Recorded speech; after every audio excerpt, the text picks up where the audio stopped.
Bismillahirrahmanirrahim. Assalamualaikum warahmatullahi wabarakatuh.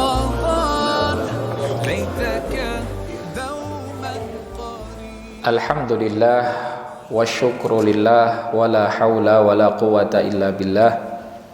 Asyhadu an la ilaha illallah wahdahu la syarikalah wa asyhadu anna Muhammadan abduhu wa rasuluhu.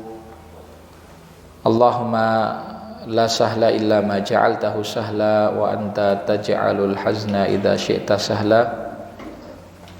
Allahumma la ilma lana illa ma 'allamtana innaka antal alimul hakim. Allahumma inna nas'aluka ilman nafi'a wa rizqan thayyiba wa amalan mutaqabbala. Allahumma shalli wa sallim wa barik ala Muhammadin wa ala alihi wa sahbihi ajma'in, amma ba'd. Ma'asyiral muslimin, ikhwah sekalian, peserta iktikaf di Masjid Al-Walidain Komplek Ponpes Salman Al-Farisi, Blumbang, Tawangmangu, Karanganyar. Sore hari ini kita kembali dipertemukan.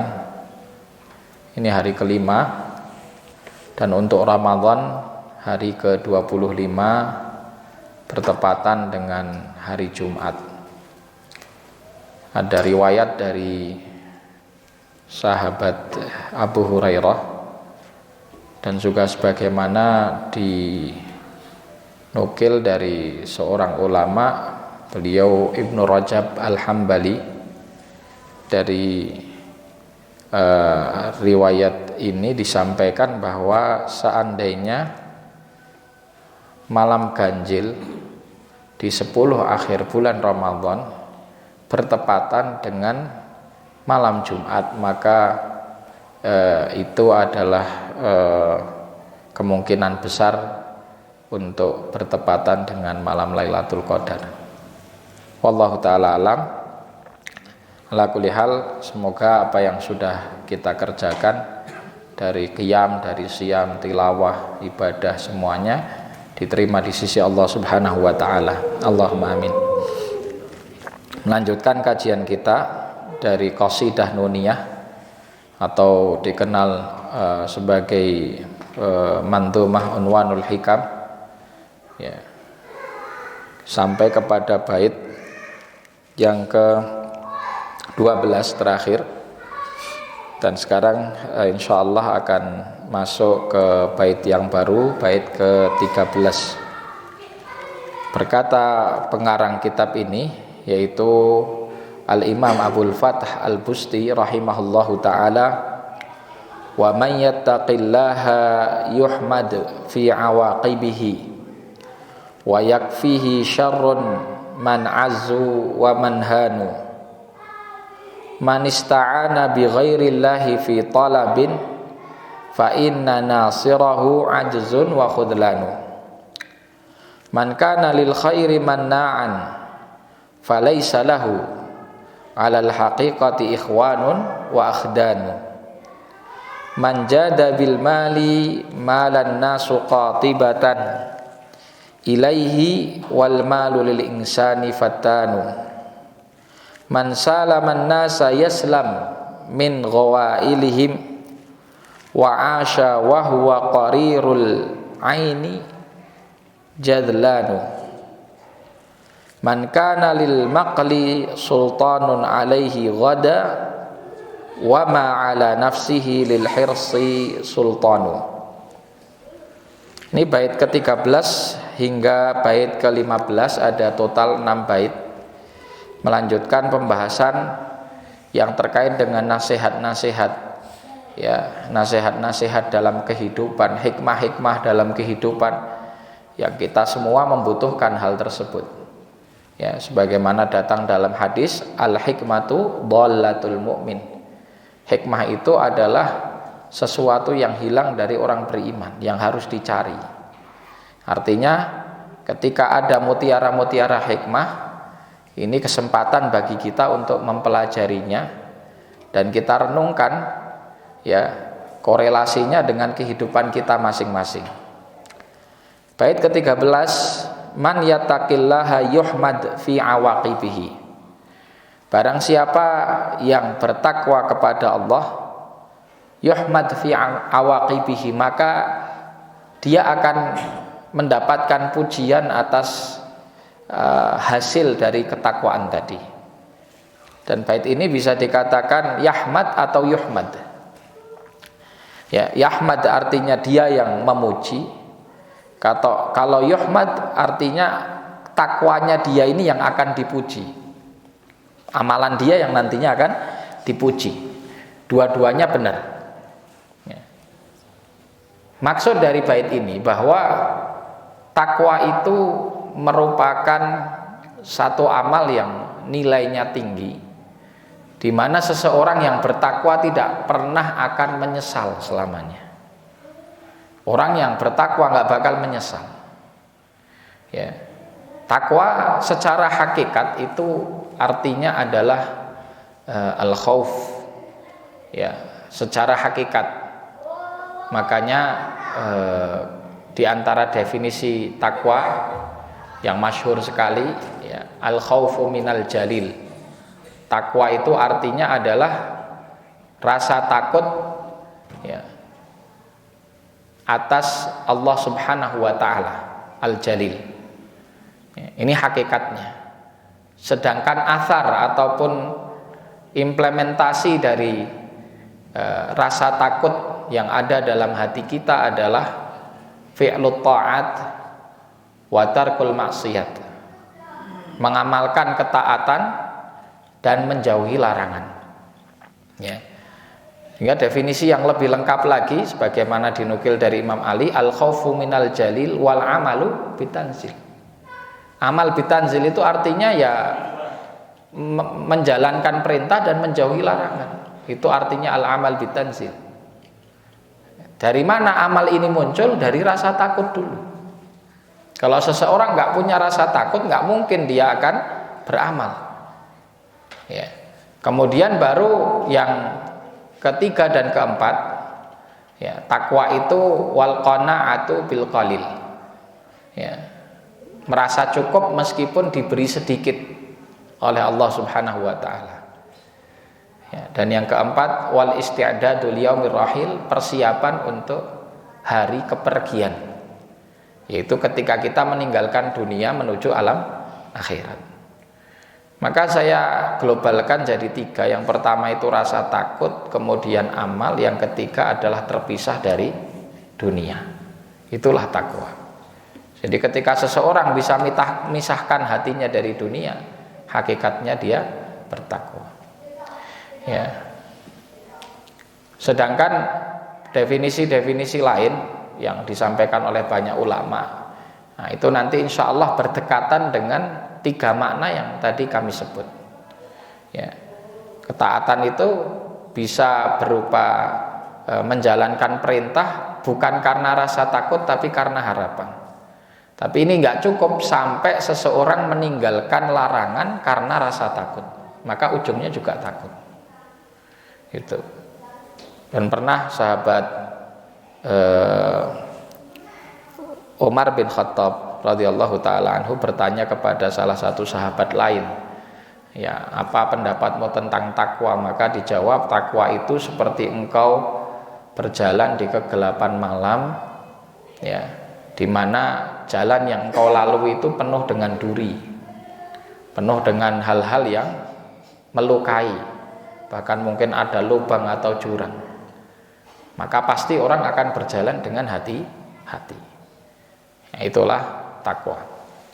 Nah, di sini disebutkan wa may yattaqillah yuhmad fi awaqibihi. Barang siapa yang bertakwa kepada Allah, maka pasti ujung akhirnya dia akan memuji hasil akhir daripada ketakwaannya.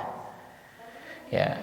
Terlebih lagi takwa ini diantara yang Allah Subhanahu wa taala jadikan, ya, penyebab paling besar orang itu masuk surga. Dalam satu riwayat disampaikan tidak ada alasan yang paling besar memasukkan orang ke surganya Allah Subhanahu wa taala melebihi dua hal. Yang pertama adalah takwa Allah, ya, ketakwaan kepada Allah. Yang kedua adalah husnul khuluq, ya, akhlak yang mulia. Ini yang paling banyak memasukkan orang ke surga. Takwa juga merupakan nilai dari seseorang di hadapan Allah Subhanahu wa taala. Inna akramakum indallahi atqakum. Ya, sesungguhnya yang paling mulia di sisi Allah adalah yang paling bertakwa. Ya. Takwa adalah bagian dari solusi permasalahan-permasalahan berat yang dihadapi seseorang. Ya, ketika kita dihimpit masalah, ya, ada problem yang besar menimpa diri kita, bahkan termasuk umat, maka solusi yang paling paling manjur, paling mujarab adalah takwa.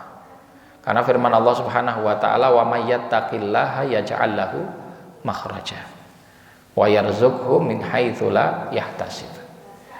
Jadi ketika punya masalah dililit hutang, ya, bukan kemudian justru malah lari kepada riba agar selesai hutangnya.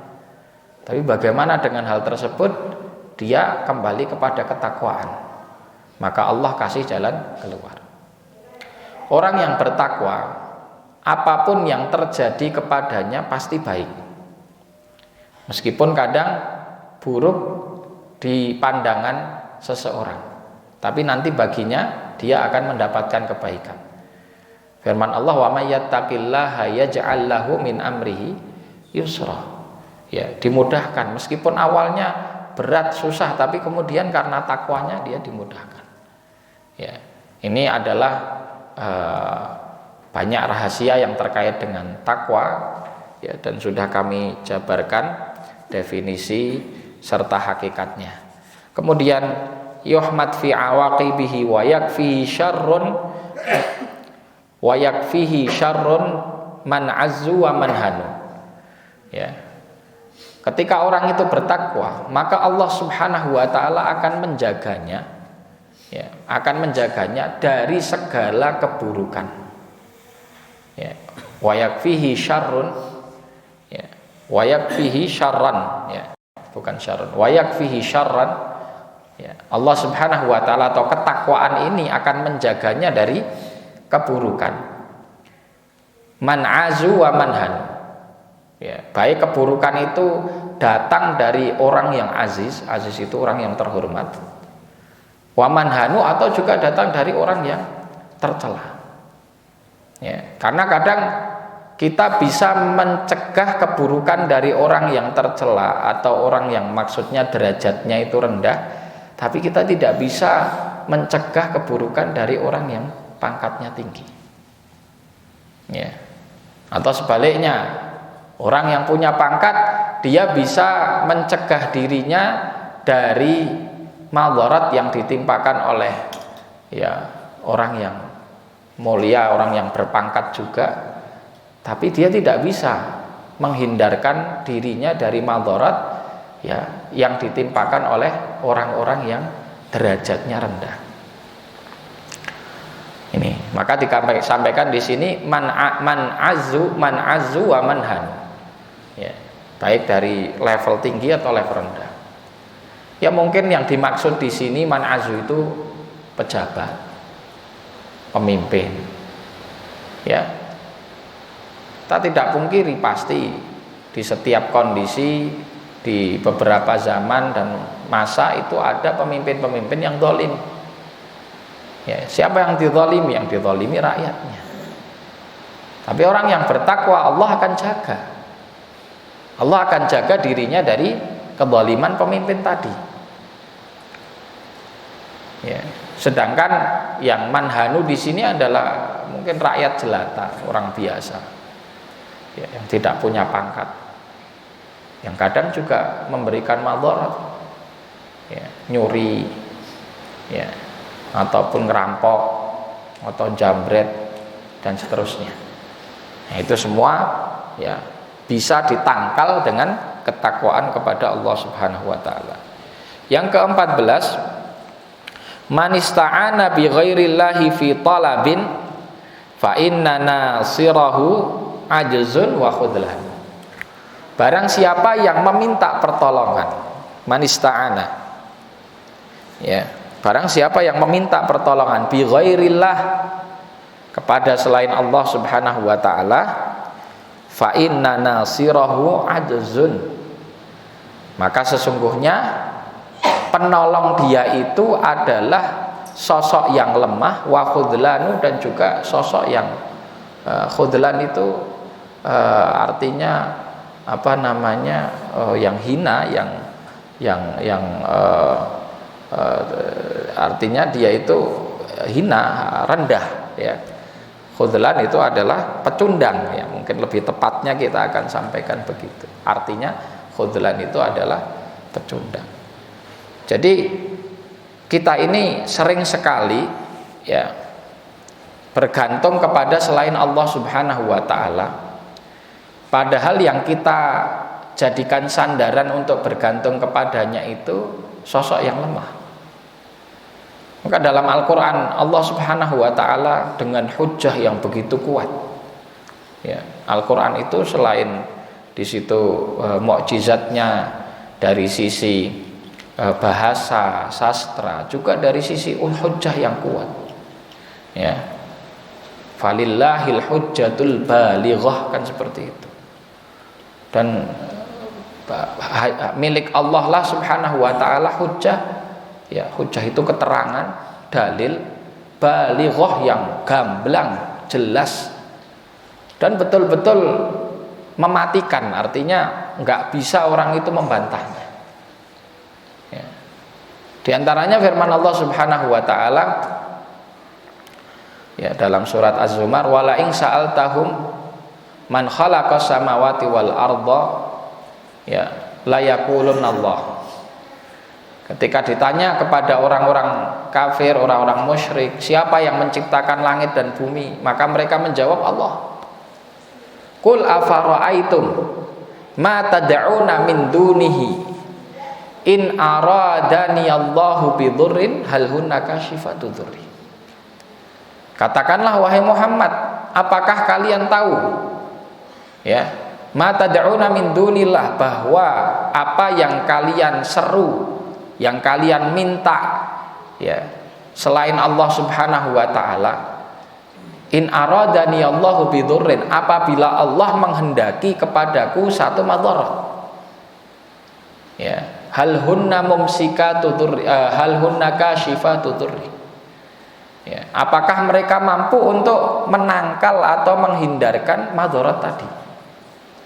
Allah Subhanahu wa ta'ala mentakdirkan si fulan mati, bisa enggak seruan selain Allah itu menangguhkan kematiannya, ya. Sebaliknya, wa in aradani bi rahmatin hal hunna mumsikatu rahmati, qul hasbiyallah alaihi yatawakkalul mutawakkilun, ya. Seandainya Allah Subhanahu wa ta'ala ingin memberikan satu rahmat, satu rezeki, satu, bisa enggak seruan selain Allah itu memalingkan rezeki tadi sehingga tidak sampai kepada kita, ya. Maka kesempurnaan akidah seseorang, ya, keyakinan seseorang di dalam perkara takdir itu ketika dia punya satu konsep, ma asabaka lam yakun liyukhti'aka wa ma akhta'aka lam yakun liyusibak. Sesuatu yang ditakdirkan Allah mengenai kita nggak bakal meleset. Wa ma akhta'aka lam yakun liyusibak, dan sesuatu yang tidak mengenai kita ditakdirkan oleh Allah nggak kena sama kita, nggak bakal kok kemudian salah sasaran, ya. Jadi seandainya ada orang itu berburu kemudian nembak, ya, aslinya mau nembak binatang malah kena orang, ya, secara situasi kondisi itu memang orang itu nggak sengaja dan bisa dikatakan bahwa itu pelurunya nyasar.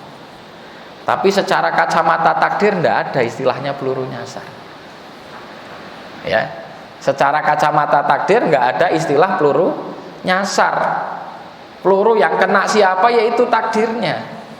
Meskipun mungkin sebab sehingga terkena dianya ya karena ada nyasarnya atau karena mungkin pantulan atau macam-macam.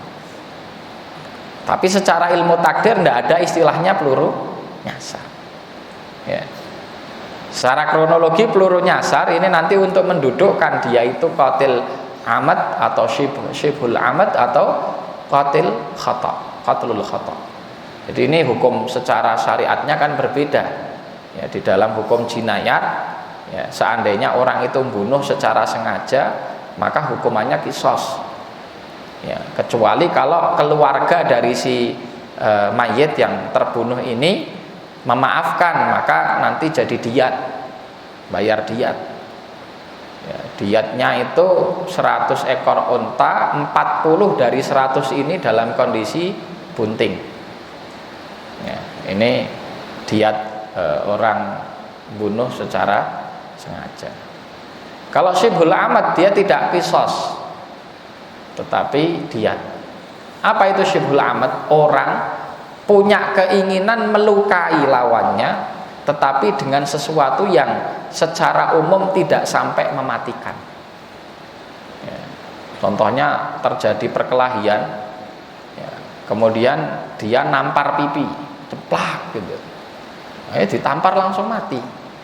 Nah, ini masuknya syibhul amad. Nah, itu tidak qisas tapi apa? Diat. Nah, sedangkan qatlul khata, ya, qatlul khata ini yang tadi yang kami sampaikan tidak sengaja.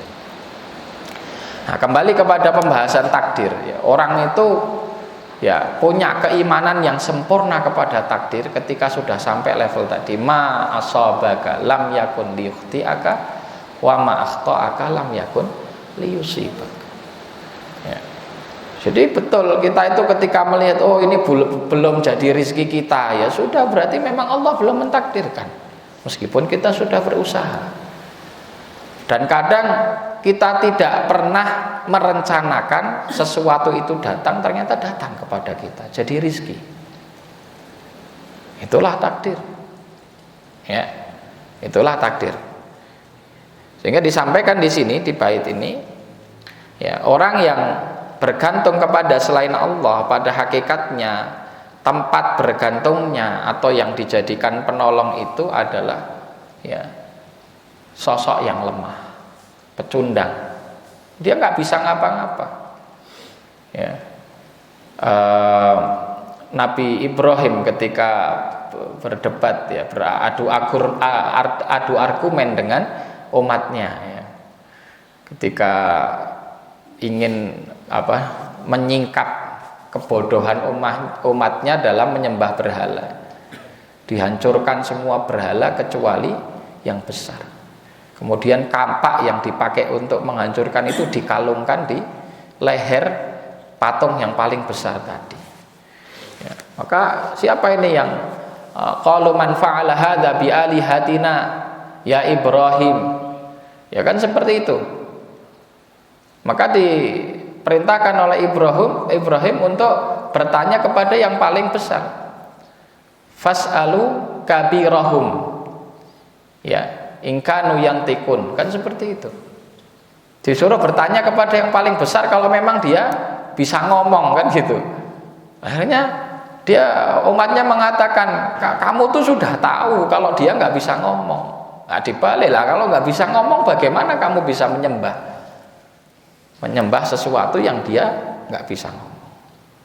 Ya, dan itu hujah-hujah seperti itu sering disampaikan di dalam Al-Quran, ya, bahwa tempat manusia bergantung itu ternyata adalah sosok yang lemah. Ya, saya pernah berbincang sama Ustadz Syihab, ya. Beliau menyampaikan awal mula kesyirikan terjadi itu kan orang nyembah animisme, ya, nyembah selain Allah, ya. Itu diantaranya ya ada yang nyembah roh, ada yang nyembah batu, ada yang nyembah pohon yang besar. Itu karena diyakini bahwa ya sosok-sosok tadi itu punya energi yang kuat. Ya. Itu diyakini dulu seperti itu. Meskipun sesungguhnya ya sosok sesembahan tadi itu tidak bisa untuk melindungi dirinya sendiri dari kemadharatan yang nanti akan menimpa. Nyatanya pohon besar ya ditebang, tidak bisa ngelawan. batu juga tidak bisa ngilang. Ya, itu terjadi seperti itu. Jadi dulu kan mungkin dengan keterbatasan akal seseorang, orang menyimpulkan gitu. Oh, ini paling besar, berarti ini paling hebat. Ya. Dan itulah watilka hujjatuna atainaha Ibrahim ala qaumi. Ya. Nabi Ibrahim itu berhujjah di hadapan kaumnya itu dengan dalih bahwa saya dulu mengira bahwa bintang ini adalah Tuhan. Tapi ujungnya bisa hilang, nggak mungkin Tuhan kok hilang, datang dan pergi. Bulan juga begitu, matahari juga sama. Maka inni wajjahtu wajhiya lilladzi fataras samawati wal arda hanifan. Kan seperti itu. Berarti apa? Tuhan itu ya yang menciptakan ini semua. Ini logika Al-Quran yang itu sangat kuat sekali, nggak bisa dibantah. Dari dulu sampai sekarang. Termasuk mereka-mereka yang sekarang menuhankan akalnya, ya, menuhankan akalnya, menganggap bahwa kebenaran yang bisa diterima akal itu adalah kebenaran yang mutlak, yang absolut. Kan gitu orang-orang akalaniun, orang-orang liberal, orang-orang sekuler itu yang sesuai dengan akalnya diterima, yang tidak sesuai dengan akalnya ditolak. Padahal akal itu terbatas. Akal itu terbatas dengan jangkauan panca inderanya. Ya. Terbatas dengan jangkauan panca indera. Sesuatu yang tidak terjangkau dengan panca inderanya dia tidak bakal bisa menyimpulkan. Ya, seperti itu kok masih didewakan. Jadi ini adalah hujah-hujah yang kuat sekali di dalam Al-Qur'an. Ya, menanggapi apa yang disampaikan di sini bahwa penolong selain Allah itu adalah sosok-sosok yang lemah dan pecundang. Nomor ke-15, bait yang ke-15. Man kana lil khairi manna'an falaisa lahu 'alal haqiqati ikhwanun wa akhdanun. Siapapun yang dia itu pelit, ya. Manna'un lil khairi itu artinya dia menahan dirinya untuk memberikan kebaikan kepada orang lain, terutama berbentuk pemberian, ya, pemberian ya umumnya materi, tapi non materi juga bisa masuk di situ, karena orang dia tidak punya materi banyak, tapi kadang ringan tangan memberikan jasa, tenaganya, pikirannya, waktu. Ada orang yang pelit, sudah pelit harta, pelit jasa, pikiran juga nggak pernah dikasih orang, dia hidup sendiri. Ya, maka disampaikan di sini, barang siapa yang dia itu pelit, ya, maka dia tidak akan memiliki teman, ya, ataupun juga sahabat, ya, atas hakikat, ya, kepelitan yang ada pada dirinya. Jadi pada hakikatnya orang itu kalau pelit pasti nggak bakal dapat teman dan juga sahabat. Semua akan menghindar. Ya, pelit. Siapa juga coba yang mau berteman sama orang pelit? Itu mayoritas seperti itu. Malah kalau di dunia pesantren ini kadang sampai over itu, kalau ada yang pelit, ya itu nanti sampai ada yang betul-betul selain dikucilkan kadang itu lemarinya dibalik, karena pelit lemarinya dibalik. Istilahnya tuh kalau ada orang di pesantren santri kok makan itu sembunyi di dalam lemari, wah ini tanda pelit. Wah, itu nanti dibalik lemarinya. Ya, itu tanda apa? Orang sekitarnya tidak nyaman dengan seperti itu. Ya, dengan kepelitannya tadi. Kemudian yang ke-16. Man jada bil mali malan nasu qatibatan ilaihi wal malu lil insani fattan. Ya. Barang siapa yang dia itu bersungguh-sungguh, ya, mencari harta, mengumpulkan harta, ya. Kemudian dia dapat harta tersebut, jadi orang kaya, maka apa efeknya? Mala annasu ilaihi qatibatan. Tapi di sini disesuaikan malan nasu qatibatan ilaihi. Artinya orang akan condong semuanya kepada dia. Karena dia punya duit. Dia punya harta. Ya. Tapi ingat, nasihatnya ada di akhir, wal malu lil insani fattan. Sedangkan harta itu jadi sumber fitnah paling besar bagi seseorang. Harta jadi sumber fitnah paling besar bagi seseorang. Ini contoh yang mudah. Ada orang tua kaya, punya anak banyak. Ya. Apa yang akan dilakukan anaknya? Anaknya pasti semuanya akan condong kepada orang tuanya, bergantung kepadanya. Jarang ada orang tua yang kaya raya, kemudian anaknya banyak, kemudian anaknya merasa harus prihatin dan mandiri, itu jarang. Rata-rata sudah menyukupkan dengan hartanya orang tua. Ya. Setelah kemudian semua anaknya itu bergantung kepada orang tua tadi, apa yang terjadi? Ya, ada fitnah baru.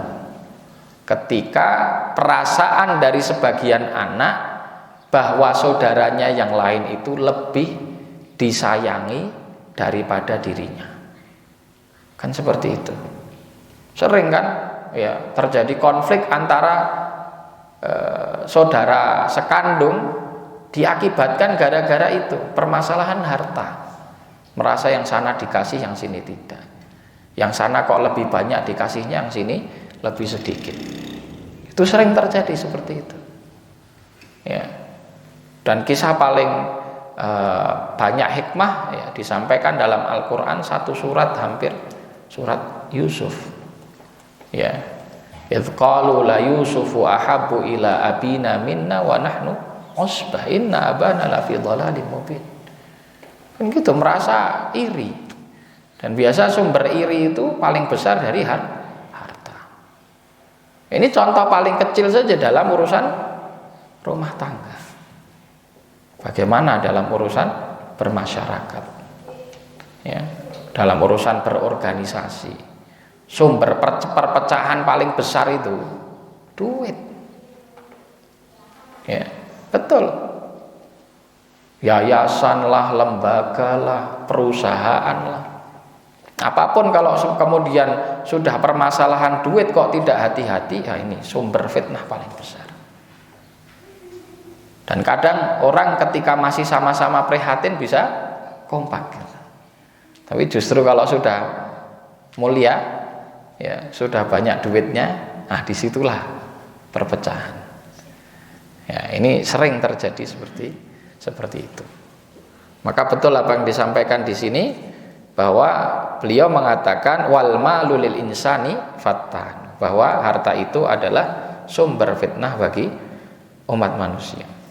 Yang ke-17, man salaman nasa yaslam min ghawailihim. Barang siapa yang dia menjamin keselamatan orang lain, maka akan terjamin juga baginya keselamatan dari kejahatan orang. Ghawailihim ay syururihim wa masawiihim. Jadi keburukan, kejahatan, kejahilan, ya, macam-macam. Artinya itu hubungan sebab akibat. Kita nggak pernah jahati orang, maka ya Allah akan menjaga kita untuk dijahati orang lain. Ya. Wa asya wa huwa qarirul aini jadlanu. Sehingga dia ini akan hidup, dan hidupnya itu dalam kondisi bahagia, senang, ya. Ya. Qarirul ain ay masrur, bahagia, senang. Ya. Kemudian jadlan ay farhan, ya. Bunga, senang. Kenapa? Karena memang dia nggak pernah punya masalah sama orang. Dan subhanallah ya, semakin orang itu tidak pernah punya keinginan memiliki sesuatu yang dimiliki orang lain, biasanya jarang musuhnya. Ya, kapan fulan itu mahbub? Ketika dia itu nggak punya ambisi untuk memiliki apa yang dimiliki orang lain. Dan itu yang disebutkan dalam hadis. Ya, izhad fid dunya yuhibbukallah, wazhad fi ma 'indan nas yuhibbukan nas. Arti zuhud itu kan orang tidak tamak. Zuhud itu artinya orang tidak ambisi. Ya. Izhad fid dunya. Ya. Berzuhudlah kamu, artinya janganlah kamu punya ambisi dunia. Yuhibbukallah, maka Allah akan mencintaimu. Wazhad fi ma indan nas, dan janganlah kamu berambisi atas apa yang dimiliki oleh orang lain. Apa yang dijadikan ambisi kebanyakan orang? Jabatan. Ketika kita ikut di situ, maka pasti kita juga akan dibenci. Karena akan ada saingan kita yang juga ingin dapat jabatan tadi. Otomatis kita ambisi jabatan, dia ambisi jabatan, terjadi permusuhan di situ. Ambisi harta, ambisi wanita, dan yang lain sebagainya. Ya. Maka kata Rasulullah ya dalam hadisnya tadi, wazhad fi ma indan nas yuhibbukan nas. Kalau kamu bisa meninggalkan ambisi dari sesuatu yang diinginkan oleh banyak manusia, mesti kamu jadi sosok yang paling dicintai. Bener. Ya, di masyarakat nggak pernah pengen tampil, nggak pernah kemudian pengen dihormati, nggak pernah ambisi untuk jadi ketua RT atau RW atau orang mesti senang. Kalau urusan-urusan bagi-bagi duit, dia yang paling kaya, nggak butuh sendiri. Orang mesti senang. Wah, fulan itu, masya Allah dia. Ya, nah ini kunci kita ini mendapatkan banyak teman, banyak orang itu nyaman dengan kita, tidak punya banyak musuh. Ya. Kalaupun kita harus bermusuhan sama orang tuh, jangan sampai musuhan kita tuh karena urusan dunia. Ya. Bagaimana kalau kita bermusuhan sama orang, musuhannya karena urusan akhirat, urusan akidah, ya, urusan din. Sebagaimana Rasulullah musuhan sama Abu Jahal, itu apa urusan perkara cari duit? Kan bukan. Rasulullah bermusuhan sama kafir Quraisy, bermusuhan sama orang-orang Yahudi. Itu urusannya bukan urusan duit. Termasuk permusuhan orang-orang beriman dengan orang-orang munafik. Itu bukan perkara duit. Ya, hina sekali ketika kita ini bermusuhan, gontok-gontokan urusan dunia. Yang dunia itu kata Rasulullah SAW diibaratkan seperti apa? Seperti bangkai. Ya, sudah ditutup pun tetap masih mengeluarkan baunya. Ya, hanya kita saja itu yang ya tidak mengetahui hakikat daripada dunia tersebut. Ya. Subhanallah. Dan dalam riwayat lain Rasulullah SAW itu juga menggambarkan bahwa dunia itu tidak lebih berat timbangannya melebihi salah satu sayap daripada sayapnya nyamuk. Ya. Sayapnya nyamuk itu berapa sih? Jadi sebenarnya remeh sekali. Kalau Allah Subhanahu wa ta'ala menjadikan patokan segala sesuatu itu adalah urusan dunia, maka sungguh orang-orang kafir itu nggak bakal Allah kasih meskipun satu teguk air dengan kekufurannya. Tapi nyatanya tidak. Pertimbangan baik buruk itu bukan dari sisi dunia. Nyatanya orang kafir malah justru Allah beri dunia lebih, dan kita orang-orang beriman kadang sesekali diuji dengan kekurangan. Gitu. Baik. Bait yang ke-16 ini ya, bait yang ke-17 ya, kembali kepada permasalahan muasyarah ataupun pergaulan dengan sesama manusia, terutama sesama muslim, sesama mukmin. Bagaimana kita ini zuhud ya, untuk tidak ambisi hal-hal yang menjadi ambisi kebanyakan manusia. Ya, ketika manusia itu berambisi dunia, bagaimana kita alihkan ambisi kita kepada urusan akhirat. Ya. Mungkin itu yang bisa kami sampaikan. Ini hari Jumat dan saya beri waktu lebih banyak untuk berdoa kepada Allah Subhanahu wa ta'ala, karena insyaallah termasuk waktu-waktu yang mustajabud dakwah. Terlebih tadi juga sempat ya ada gerimis, mungkin habis ini juga Allah guyurkan gerimis lagi kepada kita, ini menambah barokah waktu sore ini ya. Kita senantiasa meminta kepada Allah Subhanahu wa taala kebaikan akhirat kita. Jadikan doa-doa kita itu ya minimal 70%-nya itu urusan akhirat. Ya, baru setelah itu kita minta urusan dunia. Dimana orang kebanyakan mintanya dunianya dulu. Jarang doa, pas sekali doa sama Allah mintanya dunia. Itu sekurang ajarnya makhluk kan gitu. Jarang doa, sekali minta doa urusan dunia. Ya. Jadilah kita hamba-hamba Allah Subhanahu wa taala yang senantiasa berdoa kepada Allah Subhanahu wa taala dan menjadikan akhirat itu sebagai tujuan utama kita. Ya. Demikian kita akhiri dengan doa. Bismillahirrahmanirrahim. Alhamdulillahirabbil alamin wa shallallahu wasallim wa barik ala Muhammadin wa ala alihi wa sahbihi ajmain. Allahumma aslih lana dinana alladhi huwa ismatu amrina wa aslih lana dunyana allati fiha ma'ashuna wa aslih lana akhiratana allati ilaiha ma'aduna waj'alil hayata ziyadatan lana fi kulli khair waj'alil mauta rahatan lana min kulli syarr. Allahumma inna nas'aluka salamatan fid din wa afiyatan fil jasad wa ziyadatan fil ilm wa barakatan fil rizq wa taubatan qabla al maut wa rahmatan 'indal maut wa maghfiratan ba'dal maut. Allahumma hawwin 'alaina fi sakaratil maut wan najata minan nar wal 'afwa 'indal hisab. Allahumma inna nas'alukal jannata wa ma qarraba ilaiha min qaulin wa 'amal wa na'udzubika minan nar wa ma qarraba ilaiha min qaulin wa 'amal. Allahumma inna nas'aluka ridhaka wal jannah wa na'udzubika min sakhatika wan nar. Allahumma inna nas'aluka ridhaka wal jannah wa na'udzubika min sakhatika wan nar. Allahumma inna nas'aluka ridhaka wal jannah wa na'udzubika min sakhatika wan nar. Allahumma abrir li ummati Muhammad amra rushd yu'azzu fihi ahlut ta'ah wa yudhallu fihi ahlul ma'siyah wa yu'maru fiha bil ma'ruf wa yunha fiha 'anil munkar. Allahumma ihfadz biladana an Indonesia. Allahumma ihfadhha min kulli su'in wa makruh. Allahumma rfa'anna al-bala wal waba wal fahsya was suyuf al mukhtalifata wasyada'ida wal mihan ma dhahara minha wa ma batan. Rabbana hab lana min azwajina wa dhurriyyatina qurrata a'yun waj'alna lil muttaqina imama. Rabbi ja'alna muqimas shalah wa min dzurriyyatina rabbana wa taqabbal du'a. Rabbana ighfir lana wa liwalidina warhamhum kama rabbawna shighara.